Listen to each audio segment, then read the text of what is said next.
Hi all, എല്ലാവർക്കും നമസ്കാരം. അറിവിന്റെ പേടകത്തിലേക്ക് എല്ലാവരെയും സ്വാഗതം ചെയ്യുകയാണ്. ആദ്യത്തെ ചോദ്യത്തിലോട്ട് കടക്കാം. ആദ്യത്തെ ചോദ്യം, ചുവടെ കൊടുത്തിരിക്കുന്നവയിൽ അപക്ഷയത്തെ സ്വാധീനിക്കുന്ന ഘടകം ഏതാണ്? അല്ലെ, അപക്ഷയത്തെ സ്വാധീനിക്കുന്ന ഘടകം എന്താണ്? അപക്ഷയത്തെ സ്വാധീനിക്കുന്ന ഘടകം ഇതിൽ ഏതാണ്? വേഗം ആൻസർ പറഞ്ഞേ. അല്ലെ, അതായത് എന്താണ് അപക്ഷയം എന്ന് പറഞ്ഞാല്? ഭൂമിയുടെ ഉപരിതലത്തിൽ കാണപ്പെടുന്ന ശിലകളുടെ വിഘടനത്തിന് കാരണമാകുന്ന, ശില ഉപരിതലത്തിലോ ഉപരിതലത്തിന്റെ അടുത്തോ നടക്കുന്ന ഭൗതിക രാസ പ്രവർത്തനം അല്ലെങ്കിൽ അതിന്റെ മാറ്റത്തിനെയാണ് നമ്മൾ എന്ത് പറയുക? അപക്ഷയം എന്ന് പറയുന്നത്, അല്ലെ? അങ്ങനെയെങ്കിൽ ഈ അപക്ഷയത്തെ സ്വാധീനിക്കുന്ന ഘടകം ഈ പറയുന്നതിൽ ഏതായിരിക്കും? ഏതാണ്? കാലാവസ്ഥയാണോ, ഭൂപ്രകൃതിയാണോ, സമയദൈർഘ്യമാണോ, അതോ ഓപ്ഷൻ ഡി ഇവയെല്ലാമാണോ? ഏതാണ് അപക്ഷയത്തെ സ്വാധീനിക്കുന്ന ഘടകം? ഏതാണ് അപക്ഷയത്തെ സ്വാധീനിക്കുന്ന ഘടകം? ഏതാണ്? ഓപ്ഷൻ ഡി ആണ് നമ്മുടെ ഉത്തരം. എല്ലാം വരും. അതായത് കാലാവസ്ഥ, സമയദൈർഘ്യം, ഭൂപ്രകൃതി ഇവയെല്ലാം എന്തിനെ സ്വാധീനിക്കുന്നു? അപക്ഷയത്തെ പ്രത്യക്ഷമായും പരോക്ഷമായിട്ടും സ്വാധീനിക്കുന്നുണ്ട്. അതായത് അപക്ഷയം എന്ന് പറഞ്ഞാൽ തന്നെ എന്താണ്? അതായത് നമ്മുടെ ശിലകൾ, ഭൂമിയുടെ ഉപരിതലത്തിൽ കാണപ്പെടുന്ന ശിലകളുടെ രൂപമാറ്റം അല്ലെങ്കിൽ അതിന്റെ അവിടെ നടക്കുന്ന ഭൗതിക രാസ പ്രവർത്തനങ്ങളെയാണ് നമ്മൾ അപക്ഷയം എന്ന വാക്കുകൊണ്ട് അർത്ഥമാക്കുന്നത്, അല്ലെ? അപ്പൊ അത്തരത്തിൽ കാലാവസ്ഥ ആയിക്കോട്ടെ, സമയദൈർഘ്യം ആയിക്കോട്ടെ, ഭൂപ്രകൃതി ആയിക്കോട്ടെ, ഇതെല്ലാം എന്തിനെ സ്വാധീനിക്കുന്നു? അപക്ഷയത്തെ സ്വാധീനിക്കും. ഇത് മാത്രല്ല, ബാക്കി കുറെ ഘടകങ്ങൾ കൂടിയുണ്ട്. അതായത് ശിലകൾ, ആ കാണപ്പെടുന്ന ഭൗമോപരിതലത്തിൽ കാണപ്പെടുന്ന ശില അത് ഏത് തരം ശിലയാണ്? കാഠിന്യമുള്ളതാണോ, കാഠിന്യം കുറവാണോ, അല്ലെങ്കിൽ അതിന്റെ വേറെ പ്രത്യേകതകൾ എന്തെല്ലാമാണ്? അതിനനുസരിച്ചിട്ടെല്ലാം എന്തില് മാറ്റം വരും? ഈ പറയുന്ന അപക്ഷയത്തില് മാറ്റം വരും. നമുക്കറിയാം അപക്ഷയം എത്ര രീതിയിലുണ്ട്? അപക്ഷയം 2 രീതിയിലുണ്ട്. ഒന്ന് ഏതാണ്? ഒന്ന് ഭൗതിക അപക്ഷയം, അതുപോലെ തന്നെ മറ്റൊന്ന് എന്താണ്? രാസിക അപക്ഷയവും, അല്ലെ? ഭൗതിക അപക്ഷയം എന്ന് പറഞ്ഞാല് വലിയ ശിലാഭാഗം, വലിയ കല്ലില്ലേ, വലിയ ശിലാഭാഗം പൊട്ടി അല്ലെങ്കിൽ തകർന്ന് ചെറിയ കഷ്ണങ്ങളായി മാറുന്നതാണ് ഭൗതിക മാറ്റം.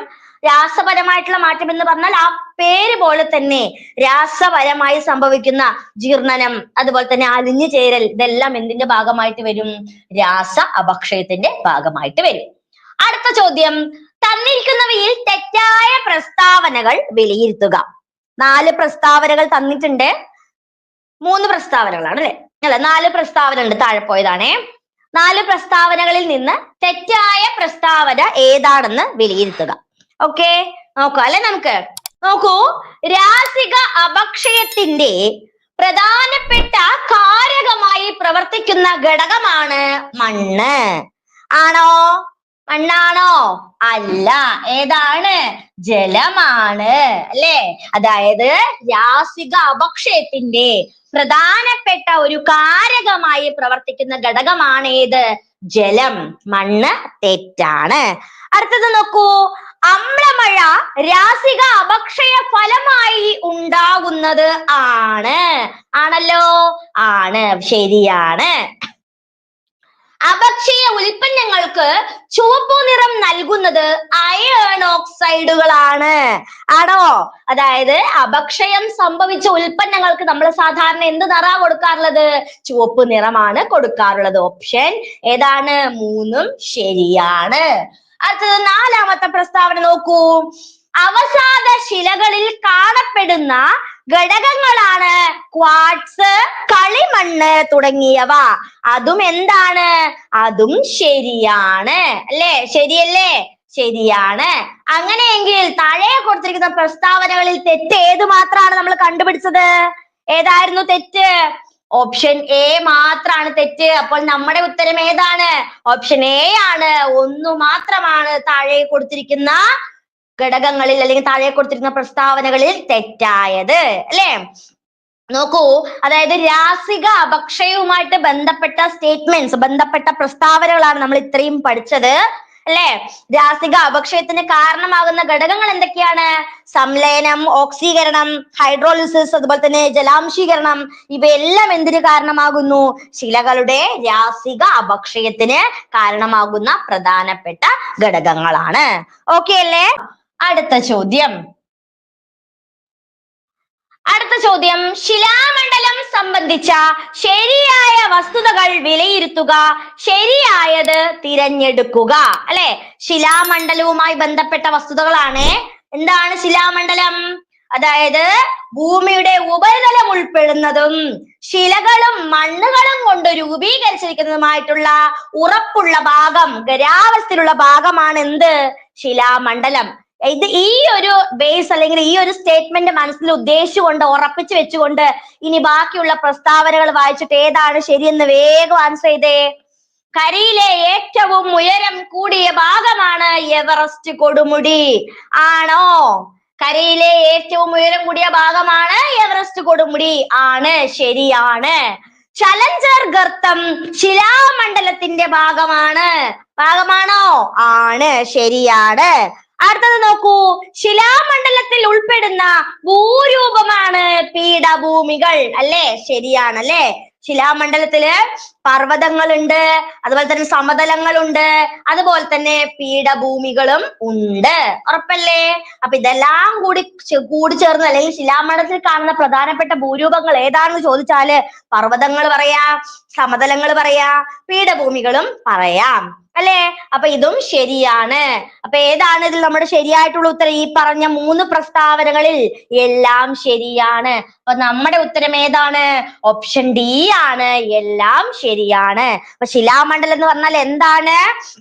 ഭൂമിയുടെ ഉപരിതലം ഉൾപ്പെടുന്നതും ഉറപ്പുള്ള ശിലകൾ കൊണ്ടും മണ്ണ് കൊണ്ടും രൂപപ്പെട്ടിരിക്കുന്നതുമായിട്ടുള്ള ഖരാവസ്ഥയിലുള്ള ഭാഗത്തെയാണ് നമ്മൾ എന്തെന്ന് പറയണത്? നമ്മള് ശിലാമണ്ഡലം എന്ന് പറയണത്. പീഠഭൂമികൾ, സമതലങ്ങൾ, പർവ്വതങ്ങൾ, ഇതെല്ലാം എന്താണ്? ഇതെല്ലാം ഈ പറയുന്ന ശിലാമണ്ഡലത്തിന്റെ ഭാഗങ്ങൾ ആണ്. ക്ലിയർ അല്ലേ? അടുത്ത ചോദ്യം, ചുവടെ കൊടുത്തിരിക്കുന്നവയിൽ നിന്ന് ജലമണ്ഡലത്തിന്റെ സവിശേഷതകൾ തിരഞ്ഞെടുക്കുക. അല്ലെ, ചുവടെ കൊടുത്തിരിക്കുന്ന പ്രസ്താവനകളിൽ നിന്ന് ജലമണ്ഡലവുമായി ബന്ധപ്പെട്ട പ്രസ്താവനകൾ അല്ലെങ്കിൽ അതിന്റെ സവിശേഷതകളിൽ ശരിയായവ ഏതാണ് എന്ന് തിരഞ്ഞെടുക്കുക.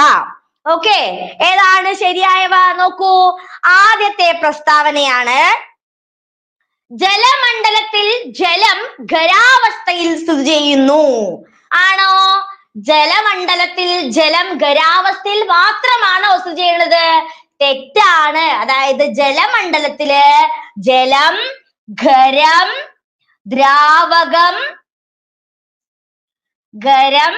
ദ്രാവകം, വാതകം എന്നീ 3 അവസ്ഥകളിലും സ്ഥിതി ചെയ്യുന്നുണ്ട്. ഓക്കെ, ജലമണ്ഡലത്തിൽ ജലം ഖരാവസ്ഥയിൽ മാത്രമല്ല, ഖരം, ദ്രാവകം, വാതകം എന്നീ എല്ലാ അവസ്ഥകളിലും സ്ഥിതി ചെയ്യുന്നു. അടുത്തത്, മഞ്ഞുകട്ടയ്ക്ക് ജലത്തേക്കാൾ സാന്ദ്രത കൂടുതലാണ്. ആണോ? അല്ല, മഞ്ഞുകട്ടയ്ക്ക് ജലത്തേക്കാൾ എന്താണ്? സാന്ദ്രത കുറവാണ്. അല്ലേ? ശരിയല്ലേ? സാന്ദ്രത കുറവാണ്. ഇനി നോക്കൂ, ജലം തണുത്തുറയുമ്പോൾ സാന്ദ്രത കുറയുന്നു. ശരിയാണ്. ജീവൻ ആദ്യമായി എന്ന് കരുതപ്പെടുന്നത് ജലത്തിലാണ്. ശരിയല്ലേ? ശരിയാണ്. അപ്പോ 1ഉം 2ഉം പ്രസ്താവനകൾ തെറ്റാണ്. നമ്മുടെ ഉത്തരം ഏതാണ്? ഓപ്ഷൻ ഡി ആണ്. 3ഉം 4ഉം ശരിയാണ്. ശരിയല്ലേ? അതായത് ഭൂമിയിലെ മൊത്തം ജലാശയങ്ങളെ, ഭൂമിയിൽ എന്തൊക്കെ ജലാശയങ്ങൾ ഉണ്ടോ, സമുദ്രങ്ങള്, എന്താ പറയാ, കിണറ്, കുളം, അല്ലെ, കായൽ, നദികൾ, ഇതെല്ലാം ഈ ജലാശയങ്ങൾ എല്ലാരും കൂടി ചേർന്നിട്ടാണ് നമ്മൾ എന്ത് പറയണത്? ജലമണ്ഡലം എന്ന് പറയുന്നത്. ജലമണ്ഡലത്തില് ഖരമഞ്ഞ്, ദ്രാവക ജലം, ജലബാഷ്പം എന്നീ അവസ്ഥകളിലൊക്കെ ജലം കാണപ്പെടുന്നുണ്ട്. അപ്പൊ ഖരാവസ്ഥ മാത്രല്ലല്ലോ, അല്ലെ? ഖരം വരുന്നുണ്ട്, ദ്രാവകം വരുന്നുണ്ട്, വാതകം വരുന്നുണ്ട്. ഈ എല്ലാ അവസ്ഥകളിലും കാണപ്പെടുന്നു. അല്ലെ? നമ്മുടെ ഉത്തരം ഏതാണ്? ഓപ്ഷൻ ഡി ആണ്. 3ഉം 4ഉം ശരിയാണ്. അടുത്തത്, തന്നിരിക്കുന്നവയിൽ അന്തരീക്ഷത്തിന്റെ പ്രയോജനങ്ങൾ കണ്ടെത്തുക. അന്തരീക്ഷം എന്നതുകൊണ്ട് എന്താണ് അന്തരീക്ഷം? നമ്മൾ ചെറിയ ക്ലാസ്സിലൊക്കെ പഠിച്ചിട്ടുണ്ട്, അല്ലെ? ഭൂമിയുടെ പുതപ്പാണ് അന്തരീക്ഷം. അത് മാത്രല്ല, എന്തൊക്കെയുണ്ട് ഭൂമിയുടെ പുതപ്പ് എന്ന് പറയുമ്പോൾ? നമ്മളെ, അതായത് അന്തരീക്ഷം എന്ന് പറഞ്ഞാൽ നമ്മളെ സംരക്ഷിക്കുന്ന ഒരു പാളി എന്ന രീതിയില് എന്ത് ചെയ്യുന്നു? അന്തരീക്ഷം നമ്മളെ അല്ലെങ്കിൽ ഭൂമിയെ സംരക്ഷിക്കുന്ന ഒരു രക്ഷാ കവചമായിട്ട്, അല്ലെ? നോക്കൂ, പ്രാണവായു നൽകുന്നു അന്തരീക്ഷം. ശരിയാണോ? ശരിയാണ്. ഇനി മഴ, മഞ്ഞ് തുടങ്ങിയ കാലാവസ്ഥ പ്രതിഭാസങ്ങൾക്ക് കാരണമാകുന്നു. ശരിയല്ലേ? ശരിയാണ്. അടുത്തത് നോക്കൂ. അൾട്രാ വയലറ്റ് കിരണങ്ങളിൽ നിന്നും നമ്മളെ സംരക്ഷിക്കുന്നു ഭൂമിയെ. ശരിയാണ്. സസ്യങ്ങൾക്ക് ആവശ്യമായിട്ടുള്ള കാർബൺ ഡൈ ഓക്സൈഡ് നൽകുന്നു. ശരിയല്ലേ? ശരിയാണ്. അല്ലേ? അപ്പൊ ഏതാണ് നമ്മുടെ ശരിയായിട്ടുള്ള ആൻസർ? ഏതാണ്? ഈ പറഞ്ഞ എല്ലാ പ്രസ്താവനകളും ശരിയാണ്. അല്ലേ? ശരിയല്ലേ? അപ്പൊ ഏതാണ് നമ്മുടെ ഉത്തരം? ഉത്തരം ഏതാണ്? ഓപ്ഷൻ ഡി ആണ് നമ്മുടെ ശരിയായിട്ടുള്ള ഉത്തരം. അല്ലെ? ഏതാണ്? ഓപ്ഷൻ ഡി ആണ്. ഏതാണ് നമ്മുടെ ഓപ്ഷൻ ഡി? എല്ലാം ശരിയാണ്. ഇതുമായി ബന്ധപ്പെട്ടിട്ടുള്ള എല്ലാ പ്രസ്താവനകളും എന്താണ്? ശരിയാണ്. അല്ലെ? അന്തരീക്ഷം എന്താണ്? ഭൂമിയുടെ പുതപ്പാണ് അന്തരീക്ഷം എന്ന് പറയുന്നത്. നൈട്രജൻ, ഓക്സിജൻ തുടങ്ങിയ വാതകങ്ങളും നീരാവി, പൊടിപടലങ്ങൾ തുടങ്ങിയവയും അന്തരീക്ഷത്തിൽ കാണപ്പെടുന്നു. അത് മാത്രല്ല എന്താണ് നമ്മളെ, അതായത് ഭൂമിയെ അൾട്രാ വയലറ്റ് കിരണങ്ങളിൽ നിന്ന് സംരക്ഷിക്കുന്ന ഒരു പാളി പോലെ, ഒരു പുതപ്പ് പോലെ, രക്ഷാ കവചം പോലെയൊക്കെ സ്ഥിതി ചെയ്യുന്നത് ഏതാണ്? നമ്മുടെ അന്തരീക്ഷമാണ്. ക്ലിയർ അല്ലേ? അടുത്ത ചോദ്യം. ഉഷ്ണ മരുഭൂമിയുമായി ബന്ധപ്പെട്ട പ്രസ്താവനകളിൽ ശരിയായത് തിരഞ്ഞെടുക്കുക. അല്ലെ? ഉഷ്ണ മരുഭൂമിയുമായിട്ട് ബന്ധപ്പെട്ട പ്രസ്താവനകളിൽ ശരിയായത് തിരഞ്ഞെടുക്കുക. അല്ലെ? ഏതാണ് പ്രസ്താവനകൾ? വേഗം വായിച്ചോ. ഏതാണ്? ഏതാണ് ഇവിടെ ശരി ഉത്തരമായിട്ട് വരുന്നത്? പ്രസ്താവനകൾ വേഗം ഒന്ന് ഓടിച്ച് വായിക്കൂ. ഉഷ്ണ മരുഭൂമികളിൽ രാത്രി താപം വളരെ കൂടുതലായിരിക്കും. ശരിയാണോ? ഉഷ്ണ മരുഭൂമികളിൽ രാത്രി താപം വളരെ കൂടുതലായിരിക്കും. ശരിയാണോ?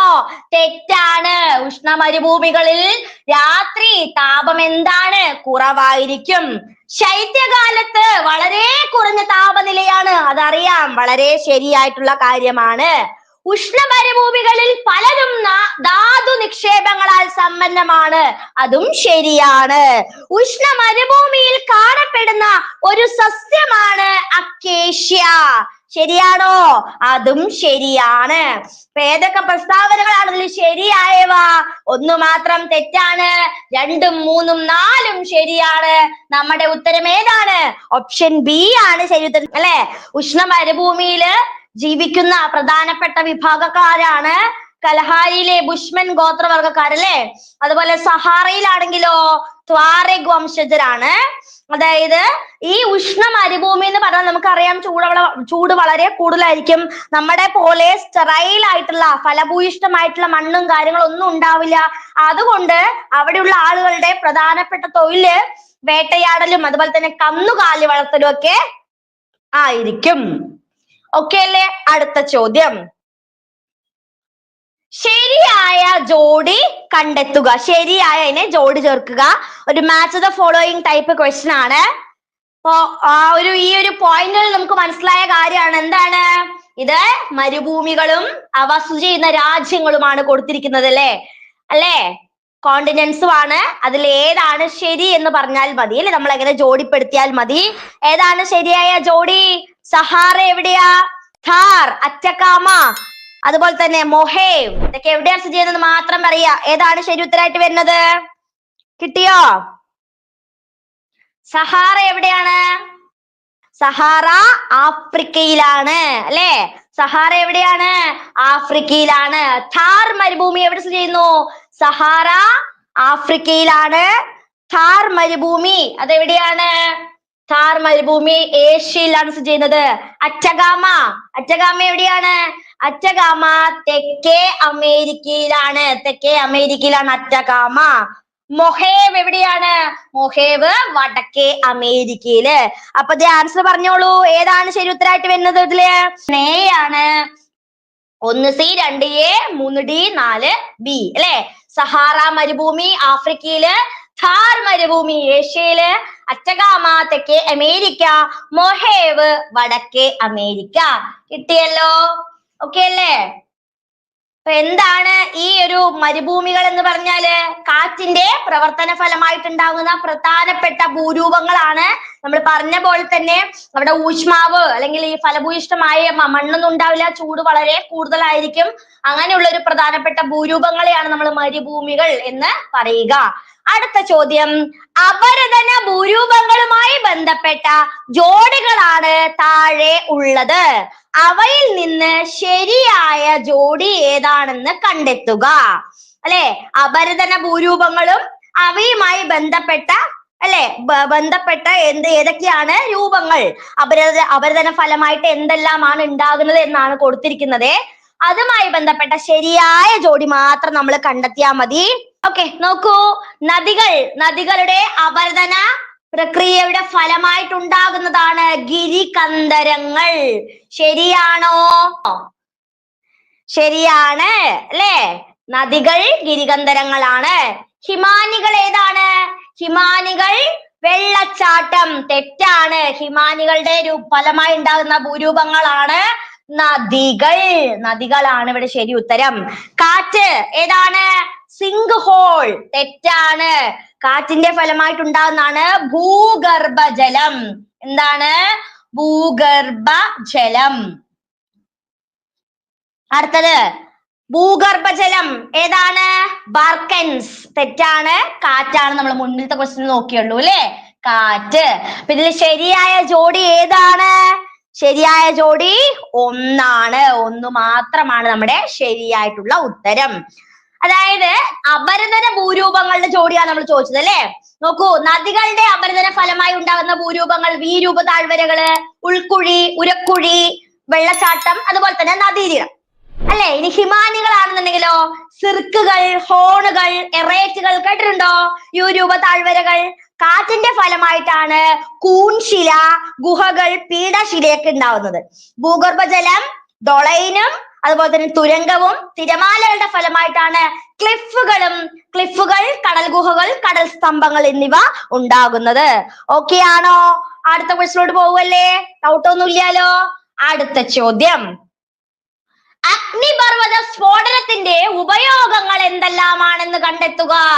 അഗ്നിപർവ്വത സ്ഫോടനം കൊണ്ടുണ്ടാകുന്ന ഉപയോഗങ്ങൾ ഏതെല്ലാമാണ്? വേഗം വായിച്ചോളൂ പ്രസ്താവനകൾ.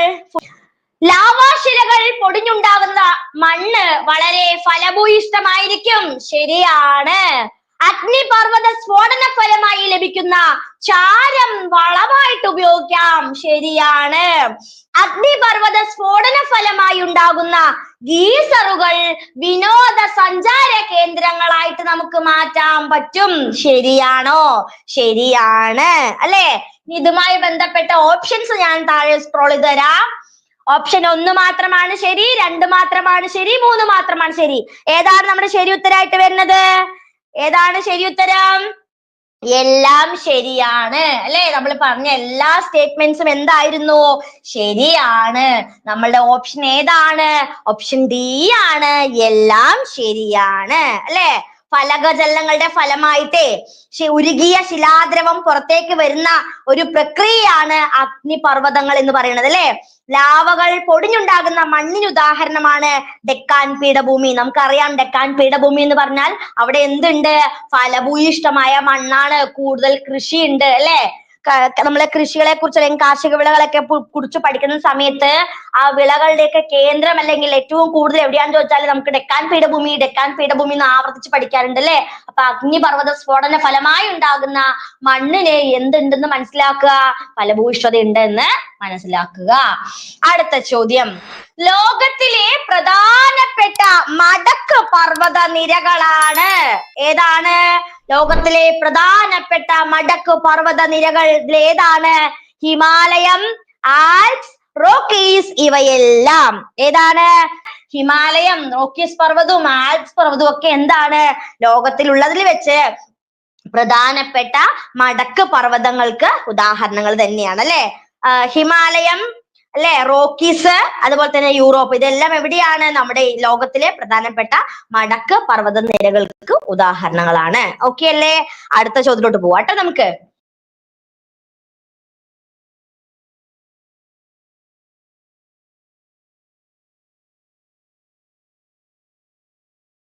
അടുത്ത ചോദ്യം, ചുവടെ ചേർത്തിരിക്കുന്ന പ്രസ്താവനകളിൽ നിന്ന് ശരിയായവ തിരഞ്ഞെടുക്കുക. അല്ലെ, ശരിയായ പ്രസ്താവനകൾ തിരഞ്ഞെടുത്തോളൂ. ചോദ്യം കെമിസ്ട്രിയിലെ ചോദ്യമാണ് അല്ലെ, കാരണം മനസ്സിലായി കെമിസ്ട്രി തുടങ്ങി. നോക്കിയേ, ഒരേ തരം ആറ്റങ്ങൾ കൊണ്ട് നിർമ്മിതമായതും രാസപ്രക്രിയയിലൂടെ വിഘടിപ്പിച്ച് ഘടകങ്ങളാക്കാൻ കഴിയാത്തതുമായ ശുദ്ധ പദാർത്ഥങ്ങളാണ് എന്ത്? മൂലകങ്ങൾ. ശരിയല്ലേ? ശരിയാണ്. മൂലകം എന്ന വാക്ക് ആദ്യമായി നിർദ്ദേശിച്ചത് റോബർട്ട് ഹുക്ക് ആണ്. തെറ്റാണ് അല്ലെ? ആരാണ്? റോബർട്ട് ബോയിൽ ആണ്. ആരാണ്? റോബർട്ട് ബോയിൽ ആണ് മൂലകങ്ങൾ എന്ന വാക്ക് ആദ്യമായിട്ട് നിർദ്ദേശിച്ചത്. മൂലകങ്ങൾ ആറ്റങ്ങളാൽ നിർമ്മിതമാണെന്ന് കണ്ടെത്തിയ ശാസ്ത്രജ്ഞനാണ് ആര്? ബെർസേലിയസ്. ശരിയാണോ? തെറ്റാണ്. ആരാണ്? ജോൺ ഡാൾട്ടൺ ആണ്. ഡാൾട്ടൺ ആണ് ഇത് കണ്ടെത്തിയത്. എല്ലാ മൂലകങ്ങളും ആറ്റങ്ങളാൽ നിർമ്മിതമാണെന്ന് കണ്ടെത്തിയത് ആരാണ്? ജോൺ ഡാൾട്ടൺ ആണ്. മൂലകങ്ങളെ അവയുടെ പേരിന്റെ അടിസ്ഥാനത്തിൽ പ്രതീകങ്ങൾ നൽകുന്ന സമ്പ്രദായം ആവിഷ്കരിച്ചത് മെൻഡലീഫ് ആണ്. ശരിയാണോ? തെറ്റാണ്. ആരാണത്? ബെർസേലിയസ് ആണ് അല്ലെ?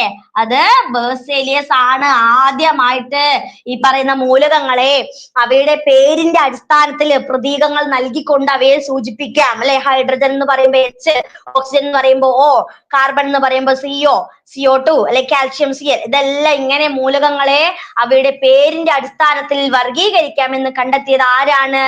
അത് ബെർസേലിയസ് ആണ് അല്ലെ. ഈ തന്നിരിക്കുന്ന പ്രസ്താവനകളിൽ ഏതാണ് ശരി? ഒന്ന് മാത്രമാണ് ശരി. അപ്പൊ നമ്മളുടെ ഉത്തരം ഏതാണ്? ഓപ്ഷൻ ബി ആണ്. ഒന്ന് മാത്രം ശരിയാണ് അല്ലേ. ഒരേ തരം തന്മാത്രകൾ കൊണ്ട് ആറ്റങ്ങൾ കൊണ്ട് നിർമ്മിച്ച ശുദ്ധ പദാർത്ഥങ്ങളാണ് എന്തെന്ന് പറയണത്? മൂലകങ്ങള്. ഈ മൂലകങ്ങളെ സമഗ്രമായിട്ട് രേഖപ്പെടുത്തി അല്ലെങ്കിൽ ക്രമപ്പെടുത്തി വെച്ചിരിക്കുന്ന ഒരു പട്ടികയാണ് ആവർത്തന പട്ടിക. അറിയാമല്ലോ.